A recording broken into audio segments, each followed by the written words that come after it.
খ্রিস্টানরা বলে ধর্ম থাকবে গির্জায়, রাষ্ট্রের কোনো ধর্ম থাকবে না।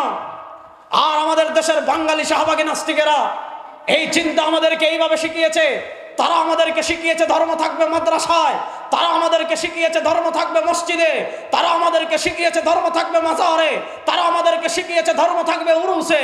না, এই ধর্ম শুধু মাদ্রাসা বন্দি করা, ধর্ম শুধু মসজিদ বন্দি করা, ধর্ম শুধু খানকা বন্দি করা, ধর্ম শুধু খানকা বন্দি করা, ধর্ম শুধু মসজিদ বন্দি করা, ধর্ম শুধু মাজার বন্দি করা, এটা কোনো মুসলমানের চিন্তা হতে পারে না।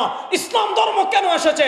লিউযহিরাহু আলাদ দীনি কুল্লিহি। আরে জীবনের সব ক্ষেত্রে, সেটা অর্থনীতি বলেন, বিচার ব্যবস্থা বলেন, সংবিধান বলেন, সংসদ বলেন, রাষ্ট্রের সব সেক্টরে মানুষের তন্ত্র মন্ত্র চলতে পারে না, মানুষের আইন চলতে পারে না। জমিনের মালিক আল্লাহ, আসমানের মালিক আল্লাহ, সুতরাং আইন চলবে আল্লাহর, কারো বাপের আইন এই দেশে চলতে পারে না। আল্লাহ রাব্বুল আলামিন আমাদেরকে আসার, এবং গত বছর মাহফিল আপনারা দেখেছেন বৃষ্টি হয়েছিল, পুরোপুরি মাহফিল করা যায়নি।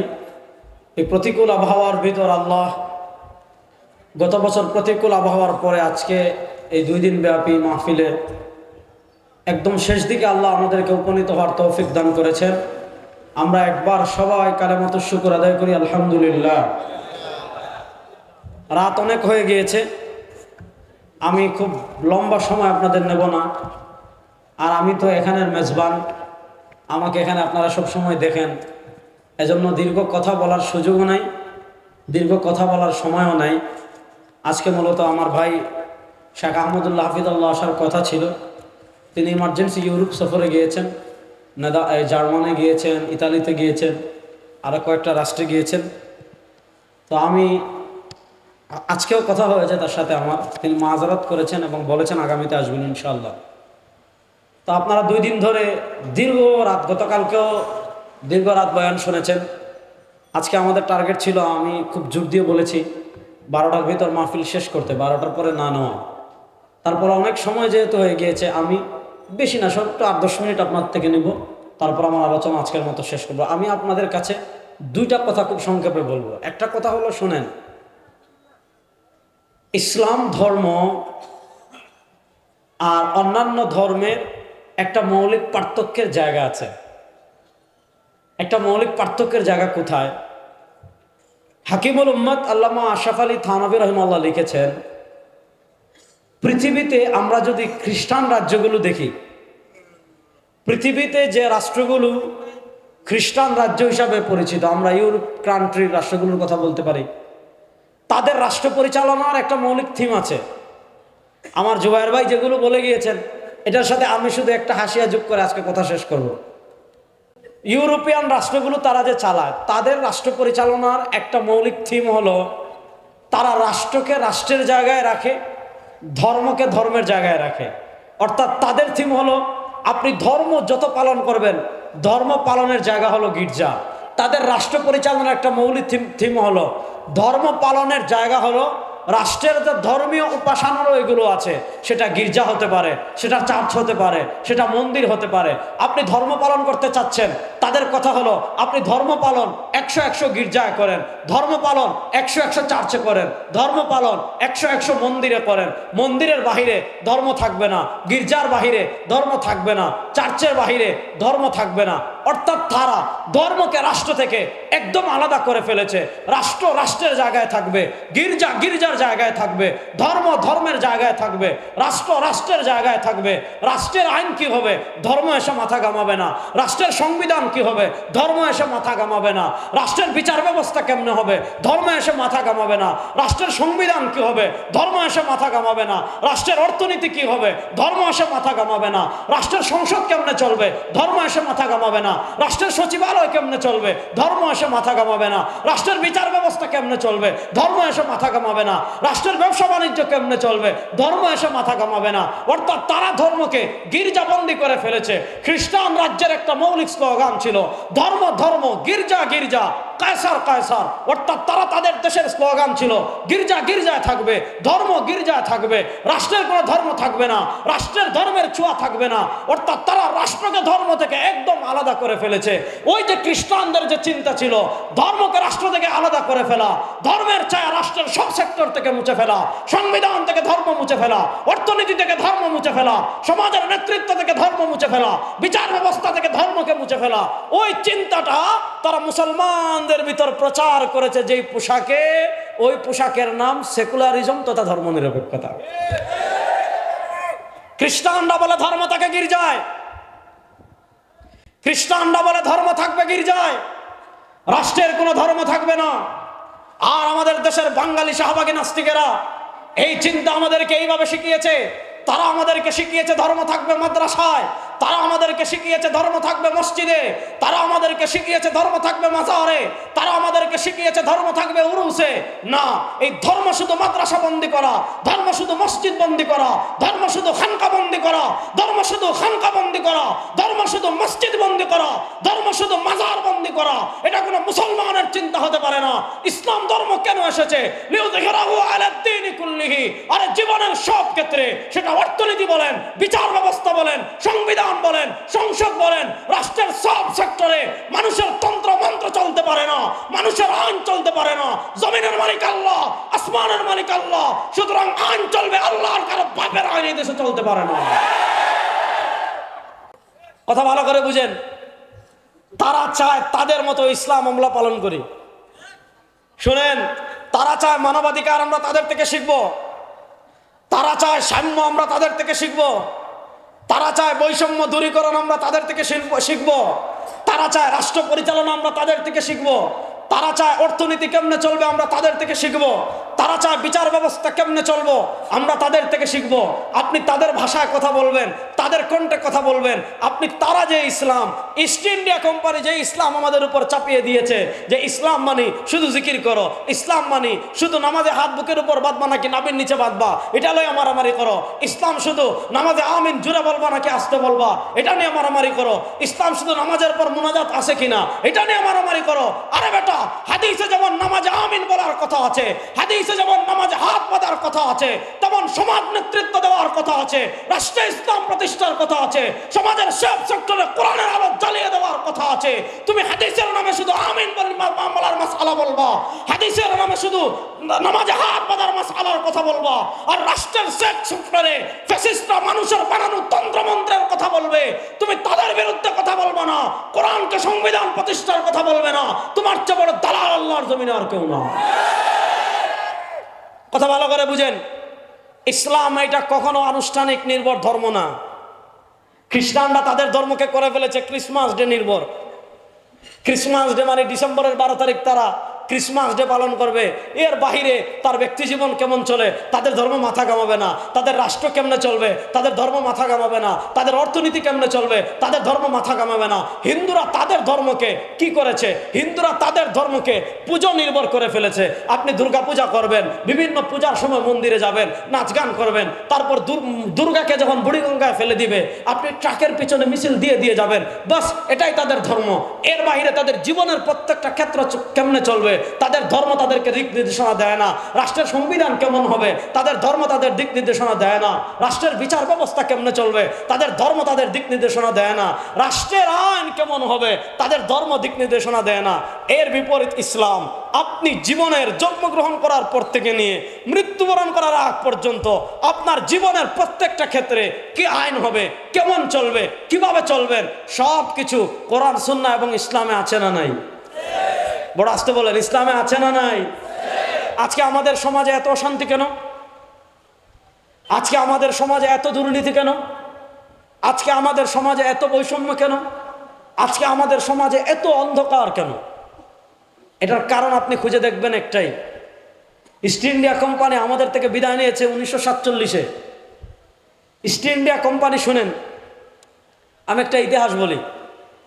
ইস্ট ইন্ডিয়া কোম্পানি তারা আমাদের উপমহাদেশে এসেছিল ব্যবসার নামে। সর্বশেষ 1803 সালে মুঘল সম্রাট বাহাদুর শাহ থেকে তারা এই উপমহাদেশের ক্ষমতাকে ছিনিয়ে নিয়েছিল। তো 1803 সাল থেকে নিয়ে 1947 সাল পর্যন্ত ভারত, বাংলাদেশ, পাকিস্তান তখন এক রাষ্ট্র ছিল।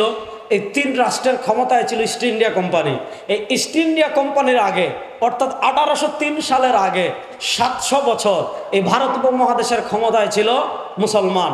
1947 সালে ধর্মভিত্তিক রাষ্ট্র ভাগ হলো, মুসলমানদের জন্য পাকিস্তান, হিন্দুদের জন্য হিন্দুস্তান। এবার আমি আপনাদেরকে একটা কথা বলি, আপনারা বুঝে শুনে উত্তর দিবেন। এই যে 150 বছরের কাছাকাছি সময়, 1803 সাল থেকে নিয়ে 1947 সাল পর্যন্ত এই ভারত উপমহাদেশের রাষ্ট্র ক্ষমতায় যে এই ইস্ট ইন্ডিয়া কোম্পানি ছিল, আচ্ছা বলেন, তারা এই দেশের মালিক ছিল না ডাকাত ছিল? বড় আসতে বললেন। তারা এই দেশের মালিক ছিল নাকি ডাকাত ছিল? 100% ডাকাত ছিল। আর মালিক তো আমরা 700 বছরের দেশের মালিক ছিলাম। আজকে দেখেন, হিন্দুরা ভারতের ক্ষমতায় আসার 80 বছর হয় নাই। এই ভারতের 80 বছর ক্ষমতায় এসে তারা কি করেছে? কয়েক বছর পর সাম্প্রদায়িক দাঙ্গা লাগিয়ে কত হাজার মুসলমানকে হত্যা করা হয়েছে। আমাদের বাবরি মসজিদকে শহীদ করে সেখানে রাম মন্দির বানানো হয়েছে। কোনো মুসলমান যদি তার ফ্রিজে গরুর গোশত রাখে, সেই মুসলমানকে পাথর দিয়ে আঘাত করে করে হত্যা করা হয়েছে। গুজরাটে সাম্প্রদায়িক দাঙ্গা লাগিয়ে এই কসাই নরেন্দ্র মোদী কত হাজার মুসলমানকে হত্যা করেছে। কাশ্মীরে মুসলমানদেরকে হত্যা করা হচ্ছে, দিল্লিতে হত্যা করা হচ্ছে, আসামে হত্যা করা হচ্ছে, হায়দ্রাবাদে হত্যা করা হচ্ছে, চেন্নাইতে হত্যা করা হচ্ছে, সিকিমে হত্যা করা হচ্ছে। যেখানে ভারতের যেই প্রদেশে মুসলমানরা সংখ্যাগরিষ্ঠ, সেখানেই দেখেন মুসলমানদের উপর কত অত্যাচার করা হচ্ছে, কত জুলুম করা হচ্ছে। অথচ দেখেন এই ভারত উপমহাদেশের ক্ষমতায় আমরা 80 বছর না, আরে হিন্দুরা ক্ষমতায় আসার মাত্র 80 বছর হয়েছে। অথচ এই ভারত উপমহাদেশের ক্ষমতায় আমরা ছিলাম 700 বছর। আমরা যদি প্রত্যেক দিন একজন হিন্দুকে জোর করে কালেমা পড়াইতাম, এই ভারত উপমহাদেশে হিন্দুদের নাম নিশানাও থাকতো না। কিন্তু কাউকে জোরপূর্বক মুসলমান বানানো ইসলাম সমর্থন করে না। দেখেন 1947-এ দেশ বিভক্ত হলো। দেশ বিভক্তের সময় পাকিস্তান হলো আলাদা। মনোযোগ, ব্রিটিশদের থেকে টাকা খেয়ে হিন্দু জমিদাররা মুসলমানদের উপর যখন দীর্ঘদিন অত্যাচার করেছে, মুসলমানরা তখন তাদের অবস্থানের জন্য আলাদা একটা দেশের প্রয়োজন অনুভব করেছে, আলাদা একটা রাষ্ট্রের প্রয়োজন অনুভব করেছে। ওই সময় পাকিস্তান প্রতিষ্ঠার আন্দোলন যখন চলে, মুসলমানরা যখন মিছিল দিত, মুসলমান যখন রাজপথে নামতো পাকিস্তান প্রতিষ্ঠার আন্দোলনের জন্য, তখন মুসলমানদের স্লোগান একটাই ছিল, পাকিস্তান কা মতলব কিয়া লা ইলাহা ইল্লাল্লাহ। পাকিস্তান কা মতলব কিয়া লা ইলাহা ইল্লাল্লাহ। লা ইলাহা ইল্লাল্লাহর উপর 1947 সালের 14 ডিসেম্বর পাকিস্তান হলো, 1947 সালের 14 আগস্ট পাকিস্তান হলো, 15 আগস্ট ভারত হলো। দুই রাষ্ট্র আলাদা আলাদা হয়ে গেল। শুনেন, 1947-এর দেশ বিভক্ত হয়েছিল, পাকিস্তান বিভক্ত হয়েছিল মূলত ইসলামের উপর ভিত্তি করে, কালেমার উপর ভিত্তি করে। আজকে যারা বলেন আলেমরা এই দেশে কি করেছে, আলেমরা এই দেশে কি অবদান রেখেছে, আলেমরা এই দেশে কি করেছে, আমি তাদেরকে বলবো, শুনো, এদেশের স্বাধীনতার ইতিহাস শুধু 71-এ সীমাবদ্ধ না। আপনি 1947-এর পাকিস্তান প্রতিষ্ঠান আন্দোলনের ইতিহাস দেখেন। 1947-এর আগে 1803 সাল থেকে নিয়ে 1947 সাল পর্যন্ত এই ভারত উপমহাদেশের 150 বছরের ইতিহাস দেখেন। ব্রিটিশের বিরুদ্ধে আন্দোলন করেছে আলেমরা, ব্রিটিশের বিরুদ্ধে সংগ্রাম করেছে আলেমরা, ব্রিটিশের বিরুদ্ধে জিহাদ করেছে আলেমরা, ব্রিটিশের বিরুদ্ধে জীবন দিয়েছে আলেমরা, ব্রিটিশের বিরুদ্ধে আপনার দেশান্তরিত হয়েছে আলেমরা। হযরত শেখুল মাহমুদ হাসান দেওবন্দি রাহিমাহুল্লাহকে তারা মাল্টায় বন্দী করেছে। শাইখুল আরবি ওয়াল আজম সৈয়দ হুসাইন আহমদ মাদানী নব্বরাল্লাহু মারকাদাহুকে তারা মাল্টায় দেশান্তর করেছে। হযরত হাজী ইমদাদুল্লাহ মুহাজির মক্কি রাহিমাহুল্লাহকে, রশিদ আহমদ গঙ্গোই রাহিমাহুল্লাহকে, কাসিম নানদবী রাহিমাহুল্লাহকে তারা তাদের মাথার মূল্য ঘোষণা করেছিল। আরে এই উপমহাদেশে ব্রিটিশদের বিরুদ্ধে আন্দোলন করেছেন আলেমরা, ফাঁসিতে ঝুলেছেন আলেমরা, কারান্তরীণ হয়েছেন আলেমরা, এই দেশকে ব্রিটিশের কবল থেকে মুক্ত করেছেন আলেমরা। প্রথম জিহাদের ফতোয়া দিয়েছেন শাহ আব্দুল আজিজ মুহাদ্দিস দেহলভী রাহিমাহুল্লাহ। এই দেশ যদি আমরা মালিক না হই, তোর বাপ দাদা এই দেশের মালিক। 1947 সালে দেশ বিভক্ত হলো, মুসলমানদের জন্য পাকিস্তান। মনোযোগ, পাকিস্তানের দুইটা পার্ট হলো, এক পার্ট পূর্ব পাকিস্তান, আরেক পার্ট পশ্চিম পাকিস্তান। পূর্ব পাকিস্তান আমরা শুনেন 1947-এর স্বাধীনতায় আলেমদের অবদান কতটুকু ছিল, এটা বোঝার জন্য আমি একটা ইতিহাস বলি, ভালো করে শুনেন। 1947 সালে যখন দেশ পাকিস্তান হয়, পূর্ব পাকিস্তানে আমাদের স্বাধীনতার প্রথম পতাকা তুলেছিলেন হযরত হাকিমুল উম্মত আশরাফ আলী থানভী রাহিমাহুল্লাহর বাগিনা আল্লামা জফর আহমদ উসমানী রাহিমাহুল্লাহ, যিনি ঢাকা আলিয়ার হেড মুহাদ্দিস ছিলেন, আমাদের দাদার দাদা উস্তাদ। উনি হাকিমুল উম্মত আশরাফ আলী থানভী রাহিমাহুল্লাহর বাগিনা এবং আমাদের হানাফি মাযহাবের আহকামের সর্ববৃহৎ কিতাব ইলাউস সুনান যিনি লিখেছেন, তিনি কি করেছেন? পূর্ব পাকিস্তানে প্রথম পতাকা তুলেছেন। পশ্চিম পাকিস্তানে প্রথম পতাকা তুলেছিলেন কে? আল্লামা শেখুল ইসলাম আল্লামা শাব্বির আহমদ উসমানী রাহিমাহুল্লাহ, যিনি কি ছিলেন? দারুল দেওবন্দের মুহতামিম ছিলেন। যিনি কে ছিলেন? দারুল দেওবন্দের প্রথম ছাত্র শেখুল মাহমুদ হাসান দেওবন্দি রহিমাহুল্লাহর ছাত্র ছিলেন। তিনি পাকিস্তান প্রতিষ্ঠার আন্দোলনের অন্যতম নেতৃত্ব ছিলেন। পাকিস্তান প্রতিষ্ঠার আন্দোলনে অন্যতম নেতৃত্ব দেওয়ার কারণে পাকিস্তানে, পূর্ব পাকিস্তানেও পতাকা তুলেছেন আলেমরা, পশ্চিম পাকিস্তানেও পতাকা তুলেছেন আলেমরা, এই দেশকে স্বাধীন করেছেন আলেমরা। সুতরাং যে সকল ভারতীয় পাঁচাটা গোলামেরা, ভারতীয় স্বৈরাচাররা এই দেশ থেকে ইসলামকে মায়নাস করতে চাইবে, এই দেশ থেকে কোরআনকে মায়নাস করতে চাইবে, এই দেশ থেকে দিনকে মায়নাস করতে চাইবে, ওই ভারতীয় রাজাকাররা এই দেশ ছেড়ে পাকিস্তানে ভারতে পালিয়ে যেতে বাধ্য হবে। এই দেশে তাদের আর জায়গা হবে। এবার আসেন, আমি আপনাদেরকে খুব সহজ করে একটা ইতিহাস বলে শেষ করছি, লম্বা সময় নেব না, 12টার পরে আসলে ওয়াজ করা ঠিক না। আমি আপনাদেরকে বলি, 1947 সালে দেশ বিভক্ত হলো। এরপর পাকিস্তান আমাদের উপর কি করেছে? পাকিস্তান আমাদের উপর জুলুম করেছে। পাকিস্তান আমাদের সাথে বৈষম্য করেছে। কেমন বৈষম্য করেছে? আমাদের এখানে পাটকল ছিল, ভালো কাগজ হতো, তারা এখান থেকে কাগজ নিত পশ্চিম পাকিস্তানে, ওখান থেকে খারাপ কাগজ আমাদেরকে দিত। আমাদের কৃষকরা চাষ করত, ভালো ধান তারা ওখানে নিয়ে যেত, ওখান থেকে খারাপটা আমাদেরকে দিত। এইভাবে নানা কারণে বৈষম্য, জুলুম এবং অত্যাচার করার কারণে 1971 সালের মুক্তিযুদ্ধ হয়েছে। এখানে প্রথম পয়েন্টটা বুঝেন, 1971-এর মুক্তিযুদ্ধ কখনো ইসলামের বিরুদ্ধে ছিল না।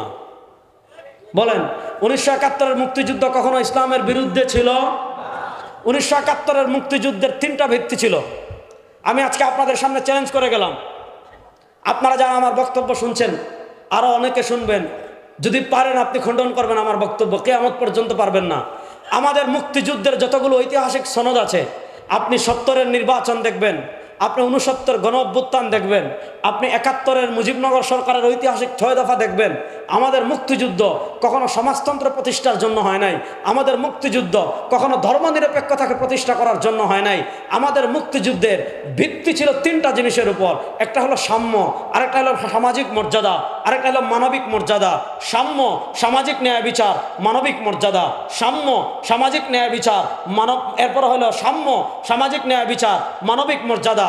আপনি মুজিবনগর সরকারের ঐতিহাসিক 6 দফা দেখবেন, এই 6 দফা এই 3টা জিনিস পাবেন। মুক্তিযুদ্ধের ভিত্তি হলো 3টা জিনিসের উপর, সাম্য, সামাজিক ন্যায় বিচার, মানবিক মর্যাদা। এই 3টা জিনিস প্রতিষ্ঠা করার জন্য আপনার কি করা হয়েছিল? 1971-এ মুক্তিযুদ্ধ করা হয়েছিল। মুক্তিযুদ্ধের 1 বছর পর 72-এর সংবিধান যখন রচনা করা হয়, ওই 72-এর সংবিধান কামাল সাহেব ভারতে গিয়ে লিখেছেন। তিনি মুক্তিযুদ্ধের 1 বছরের পর আমাদের সংবিধানের 4টা ধারা রেখেছেন। এর ভিতর একটা ধারা তিনি এনেছেন যে আমাদের মুক্তিযুদ্ধ হয়েছে সমাজতন্ত্রের জন্য, আমাদের মুক্তিযুদ্ধ হয়েছে ধর্মনিরপেক্ষতার জন্য। সমাজতন্ত্রবাদ কি বুঝেন? সমাজতন্ত্রবাদের বিপ্লব করেছিল রাশিয়ারা, উজবেকিস্তানে করেছিল, তাজিকিস্তানে করেছিল। ওই সমাজতন্ত্রবাদের উদ্দেশ্য কি? সমাজতন্ত্রবাদ মানে হলো ব্যক্তি মালিকানা বলতে কিছু থাকবে না। আপনার কলার মালিক রাষ্ট্র, আপনার লবণের মালিক রাষ্ট্র, আপনার জমিনের মালিক রাষ্ট্র, আপনার টাকার মালিক রাষ্ট্র, আপনার চাইলের মালিক রাষ্ট্র, আপনার বাথরুমের মালিক রাষ্ট্র, আপনার বদনার মালিক রাষ্ট্র, আপনার টিস্যুর মালিক রাষ্ট্র। আপনার ব্যক্তি মালিকানা বলতে কিছু থাকবে না। আপনার লবণ লাগবে, রাষ্ট্র থেকে আনবেন। আপনার টিস্যু লাগবে, রাষ্ট্র থেকে আনবেন। আপনার হাত মোছার জন্য মনে করেন সাবান লাগবে, রাষ্ট্র থেকে আনবেন। আপনার চাইল লাগবে, রাষ্ট্র থেকে আনবেন। এটা হলো পৃথিবীর ফালতু একটা মতবাদ, সমাজতন্ত্রবাদ। আচ্ছা বলেন, 1971-এ আমাদের যারা মুক্তিযুদ্ধ করেছে, তারা সমাজতন্ত্র প্রতিষ্ঠার জন্য মুক্তিযুদ্ধ করেছে? আরে সমাজতন্ত্র মতবাদ যে লালন করে, এর মাথায় তো মগজ নাই, 100% তার মাথায় গোবর। তার মাথায় কি? গোবর। আরেকটা লিখেছে ধর্মনিরপেক্ষতাবাদ। ধর্মনিরপেক্ষতাবাদ মানে, ধর্মনিরপেক্ষতাবাদের 2টা ভার্সন আছে। ধর্মনিরপেক্ষতাবাদ নিয়ে আপনারা শেখ আব্দুল্লাহ আল মিসরি কিতাব লিখেছেন। তিনি ধর্মনিরপেক্ষতাবাদের 2টা ভার্সন দেখিয়েছেন। একটা ভার্সন হলো কট্টর ভার্সন, অর্থাৎ সব কিছু থেকে ধর্মের ছায়াকে মুছে ফেলা, অর্থাৎ পরকাল বলতে কিছু নাই, ধর্মের ছায়া মানুষের জীবনে কিছুতেই থাকবে না। এটা হলো ধর্মনিরপেক্ষতার মূল থিম। কিন্তু এটা যেহেতু মুসলমানরা সহজে গিলবে না, এজন্য এটাকে একটু সফট করেছে তারা। এই সফট করে কিছু দালাল তারা তৈরি করে দিয়েছে। দালাল তৈরি করে কি করেছে জানেন? মুসলমানদেরকে বুঝিয়েছে ধর্ম এটা আপনার একান্ত ব্যক্তিগত বিষয়। আপনার ঘরে আপনি ধর্ম পালন করেন, আপনার স্ত্রীর সাথে আপনি ধর্ম পালন করেন, আপনার বাচ্চার সাথে আপনি ধর্ম পালন করেন। রাষ্ট্রের কোনো ধর্ম থাকবে না, সংবিধানে কোনো ধর্ম থাকবে না, বিচার ব্যবস্থায় তোমার আমার ধর্ম থাকবে না, অর্থনীতিতে ধর্ম থাকবে না, সংসদে ধর্ম থাকবে না। আরে বেটা, এটা তো হিন্দুদের কথা, খ্রিস্টানদের কথা, বৌদ্ধদের কথা, কাফেরদের কথা, মুশরিকদের কথা। যারা আল্লাহ বিশ্বাস করে, যারা রাসূলে বিশ্বাস করে, তারা বিশ্বাস করে সার্বভৌমত্বের মালিক আল্লাহ, জমিনের মালিক আল্লাহ, আসমানের মালিক আল্লাহ। সুতরাং রাষ্ট্রের সব সেক্টর চলবে আল্লাহর আইনে, মানুষের তন্ত্রমন্ত্রে চলতে পারে না। ৭২-এর সংবিধানে কামাল সাহেব লেখলেন ধর্মনিরপেক্ষতাবাদ সমাজতন্ত্র হাবিজাবি লেখলেন। ১৯৭৯ সালে শহীদ প্রেসিডেন্ট জিয়াউর রহমানের আমলে সংবিধানের ৫ম সংশোধনী হলো। তিনি কি করলেন? ধর্মনিরপেক্ষতাবাদকে বাদ দিলেন। ধর্মনিরপেক্ষতাকে বাদ দিয়ে আমাদের সংবিধানের একটা মৌলিক ধারা রাখলেন, আল্লাহর উপর পূর্ণ আস্থা এবং বিশ্বাস। আচ্ছা বলেন, আল্লাহর উপর আমাদের পূর্ণ আস্থা এবং বিশ্বাস আছে না নাই? আর আসতে বলেন, আল্লাহর উপর পূর্ণ আস্থা এবং বিশ্বাস আমাদের আছে না নাই? আচ্ছা বলেন, আল্লাহর উপর পূর্ণ আস্থা বিশ্বাস যদি কারো না থাকে, সে মুসলমান না কাফের? জোরে বলেন। আল্লাহর উপর পূর্ণ আস্থা, আল্লাহর উপর পূর্ণ আস্থা এবং বিশ্বাস ১৯৭৯ সালের সংবিধানে শহীদ প্রেসিডেন্ট জিয়াউর রহমান সাহেব যোগ করলেন। তারপর ১৯৮৯ সালে সম্ভবত আমাদের মরহুম এরশাদ সাহেব, উনি আমাদের সংবিধানে আরেকটা যারা যুক্ত করলেন, সেটা হলো এদেশের রাষ্ট্রধর্ম ইসলাম। ১৯৭৯ সাল থেকে নিয়ে ২০১০ সাল পর্যন্ত আমাদের সংবিধানে সেকুলারিজম ছিল না, আমাদের সংবিধানে ধর্মনিরপেক্ষতাবাদ ছিল না, আমাদের সংবিধানে ছিল আল্লাহর উপর পূর্ণ আস্থা এবং বিশ্বাস। ২০১০ সালে এই ভারতের ৫টা গোলামরা, একটা প্রধান বিচারপতি ছিল খায়রুল কবির, সে নিজে স্বপ্রণোদিত হয়ে একটা সুপ্রিম কোর্ট থেকে একটা রিট করে সংবিধান থেকে আল্লাহর উপর আস্থা এবং বিশ্বাসকে বাদ দিয়ে আবার সেখানে ধর্মনিরপেক্ষতাকে নিয়ে এসেছে, আবার সেখানে সমাজতন্ত্রকে নিয়ে এসেছে। আমরা জানি দীর্ঘ সংগ্রামের পর এই রোড বলেন, এই রোড বলেন, এই রোড বলেন, এখানে তো আমার চোখের সামনে ছিল। আমি তো প্রত্যেকটা আন্দোলনের দিন এদিকে ছিলাম, এই আশেপাশেই ছিলাম, এখানেও ছিলাম, এদিকেও ছিলাম, এদিকেও ছিলাম, পল্টনেও ছিলাম। আমি তো ভাবছিলাম এই রোড আর এই রোড এই আন্দোলনের সময় এটা মিনি গাজা হয়ে গিয়েছিল, অর্থাৎ কিছুক্ষণ পর হেলিকপ্টার আসে, আমরা শুনছি হেলিকপ্টার তাকে নাকি পানি মারছে। অথচ দেখেন মানুষ কত মিথ্যা কথা বলতে পারে। আমাদের চোখের সামনে হেলিকপ্টার থেকে গুলি করা হয়েছে, এখানে কত মানুষ শহীদ হয়েছে, এদিকে শহীদ হয়েছে, আমাদের চোখের সামনে শহীদ হয়েছে। এই দীর্ঘ সংগ্রামের পর, শোনেন, এই দীর্ঘ সংগ্রামের পর বাংলাদেশ ফ্যাসিস্ট মুক্ত হয়েছে। ফ্যাসিস্টরা সংবিধান থেকে আল্লাহর উপর পূর্ণ আস্থা এবং বিশ্বাসকে বাদ দিয়েছে। আমরা শুনছি অন্তর্বর্তীকালীন সরকার সংবিধান পরিমার্জনের কথা বলছেন, সংবিধান সংশোধনের কথা বলছেন। আপনারা যা করেন তা করেন আমরা জানি না, কিন্তু 92% মুসলমানের প্রাণের দাবি হলো এদেশের সংবিধান থেকে ধর্মনিরপেক্ষতাবাদকে বাদ দিয়ে আল্লাহর উপর পূর্ণ আস্থা এবং বিশ্বাসকে আবার যুক্ত করতে হবে। এই দাবির সাথে আপনারা কারা কারা একমত আছেন? আল্লাহর উপর পূর্ণ আস্থা এবং বিশ্বাস আমাদের সংবিধানে যুক্ত হবে, আপনারা চান কি চান না? এখন আর এই দেশ শাহবাগীদের না, এখন এই দেশ মুসলমানদের। এখন এই দেশ ভারতের ৫টা গোলামদের না, এখন এই দেশ মুসলমানদের। সুতরাং আমাদের আল্লাহর উপর আস্থা এবং বিশ্বাসকে যারা বাদ দিতে চাইবে, তাদেরকে আমরা এই বাংলাদেশে আর জায়গা দেব না ইনশাআল্লাহ।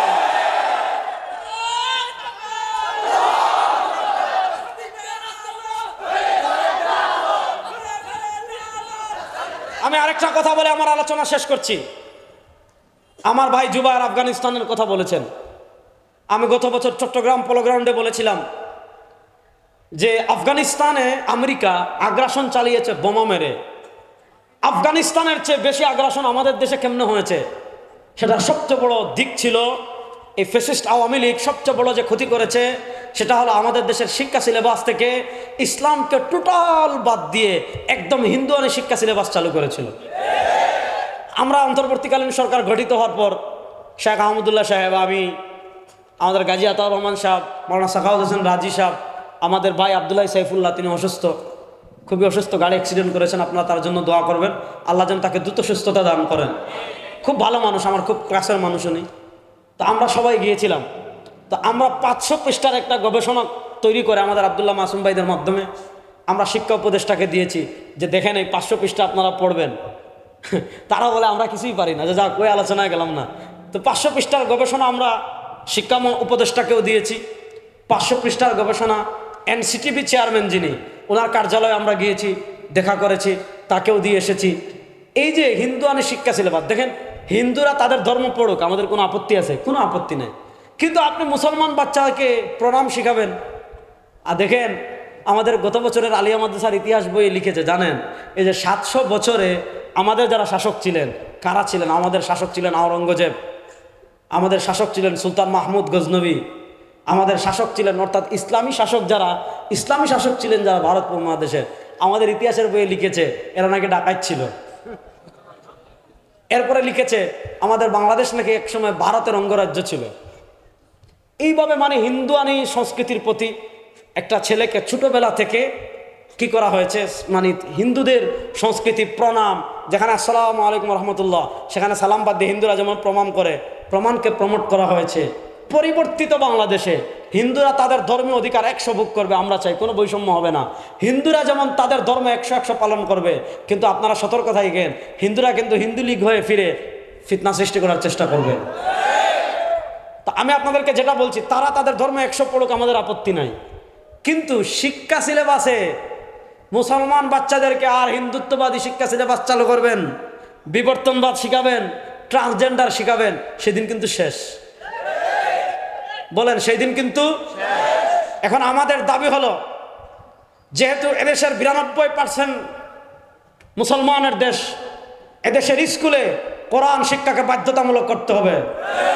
এদেশের স্কুলের প্রত্যেকটা বইয়ে সরওয়ারে দু আলম তাজদার মদিনা জনাবে মুহাম্মদুর রাসূলুল্লাহ সাল্লাল্লাহু আলাইহি ওয়াসাল্লামের জীবনী থাকতে হবে, আবু বকরের জীবনী থাকতে হবে, ওমরের জীবনী থাকতে হবে, খালিদ বিন ওয়ালিদের জীবনী থাকতে হবে, সুলতান সালাউদ্দিন আইয়ুবীর জীবনী থাকতে হবে, ইসলামের মহান বীরদের জীবনী থাকতে হবে।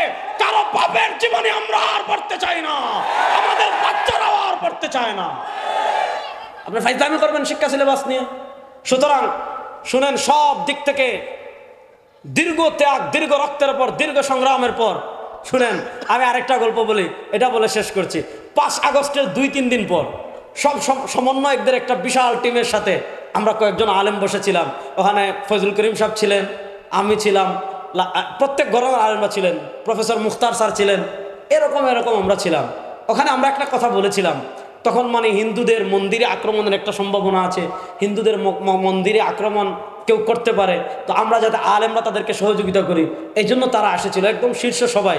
তখন আমরা একটা কথা বলেছিলাম, দেখেন বৈষম্য বিরোধী আন্দোলন 1 মাস হয়েছে, অনেক মানুষ শহীদ হয়েছে, কিন্তু ফেসিবাদ বিরোধী আন্দোলন একদম শুরু থেকে যারা করেছে তারা হলো এদেশের উলামা একরাম।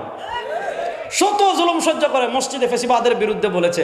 ওই যে 18 আগস্ট আমাদের পাশের মসজিদে ইমাম সাহেব, এখন তো আর ওই সময় তারা আওয়ামী লীগের 18 আগস্ট বলতেছি, 5 আগস্টের আগে যে শুক্রবার ছিল ওই শুক্রবারে উনি এখন জালেমের বিরুদ্ধে ওয়াজ করবে, এখন তার নাম দেওয়া যাবে না, উনি আবুল আহাবের ওয়াজ করতেছে, তাব্বাত ইয়াদা আবি লাহাব। আবুল আহাব গিয়া বলতে উনি বলছে শেখ আবুল আহাব। বুঝছেন? তো আমি আপনাদেরকে যে কথা বলছি শুনেন, এই বিশাল রক্তের পরে বাংলাদেশে আমাদের সামনে একটা সুযোগ এসেছিল 1947 সালে দেশ বিভক্তির পর, নানা কারণে হয় নাই। 2024-এ আরেকটা সুযোগ এসেছে। আপনারা নানা তন্ত্রমন্ত্র দেখেছেন, আপনারা নানা তন্ত্রমন্ত্রের বাংলাদেশ দেখেছেন, একবারও কি আপনাদের আগ্রহ জাগে না? আপনাকে সৃষ্টি করলেন আল্লাহ, আপনাকে রিজিক দিলেন আল্লাহ, আপনাকে বাঁচিয়ে রেখেছেন আল্লাহ, আপনাকে জীবন দিয়েছেন আল্লাহ, আপনাকে হাত দিয়েছেন আল্লাহ, আপনাকে পা দিয়েছেন আল্লাহ, আপনাকে চোখ দিয়েছেন আল্লাহ। একবার আল্লাহর কোরআনের বাংলাদেশ আপনারা দেখতে চান কি চান না? কারা কারা দেখতে চান? কোরআনের বাংলাদেশ হোক, আমরা চাই কি চাই না? আমি গত শুক্রবার রংপুর জুম্মা পাড়ায় বলে এসেছি, এখানে এক কথা বলে শেষ করছি, সময় বেশি নিয়ে নিচ্ছি, ক্ষমা করবেন। আমার মাদ্রাসায় আমি যদি একটু বেশি কথা না বলি তাও তো সমস্যা, কথা ভালো করে বুঝেন।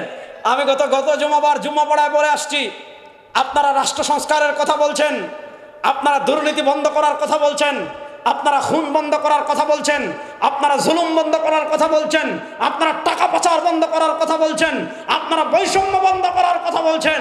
আমি আল্লাহর নামে কসম করে বলি, মাত্র 3 মাসের জন্য বাংলাদেশে কোরআনের আইন বাস্তবায়ন করেন, সব খুন, হত্যা, ধর্ষণ সব কিছু বন্ধ হয়ে যাবে ইনশাআল্লাহ। এবার কোরআনের বাংলাদেশ আপনারা চান কি চান না? কারা কারা চান? নারায়ে তাকবীর, নারায়ে তাকবীর, নারায়ে তাকবীর। সুতরাং যুবকদেরকে একটা কথা বলে শেষ করি, ইসলাম বিদ্বেষী শক্তিরা নানাভাবে চাচ্ছে ওই যে খ্রিস্টানরা যেমন ধর্মকে বৃত্তবন্দিকে খানকায় গির্জা বন্দি করে ফেলেছে, তারাও আমাদেরকে শেখায় যে হুজুর আপনারা মসজিদেই থাকেন, হুজুর আপনারা মাদ্রাসায় থাকেন, হুজুর আপনারা মাজারেই থাকেন। তাহলে বলবেন আচ্ছা ভাইয়া আমরা যদি মাদ্রাসায় থাকি, মসজিদেই থাকি, রাষ্ট্র কে চালাবে? তারা বলবে আমরা। আইন কারা করবে? তারা বলবে আমরা। সংবিধান কারা লিখবে? আমরা। বিচার কারা করবে? আমরা। সংসদের নেতৃত্ব দিবে কারা? আমরা। না, কোরআন এজন্য আসে নাই। কোরআন এসেছে রাষ্ট্রের সব সেক্টরে মানুষের বানানো আইনকে পায়ের তলায় পিষ্ট করে আল্লাহর কোরআনের আইন বাস্তবায়ন করার জন্য।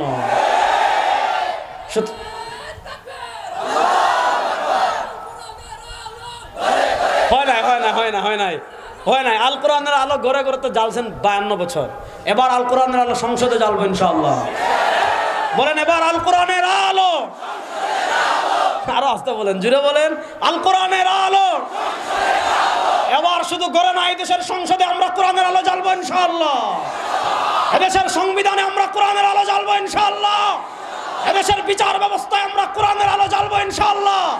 আরে আফগানিস্তানে যদি তালেবানরা সারা দুনিয়ার রক্তচক্ষুকে উপেক্ষা করে ইসলামী রাষ্ট্র প্রতিষ্ঠা করতে পারে, এই 92% মুসলমানের দেশে আমরা যদি ঐক্যবদ্ধ হয়ে যাই, মানুষের বানানো তন্ত্র মন্ত্র পায়ের তলায় পিষ্ট করে এই বাংলাদেশ ইসলামের বাংলাদেশ হবে ইনশাআল্লাহ।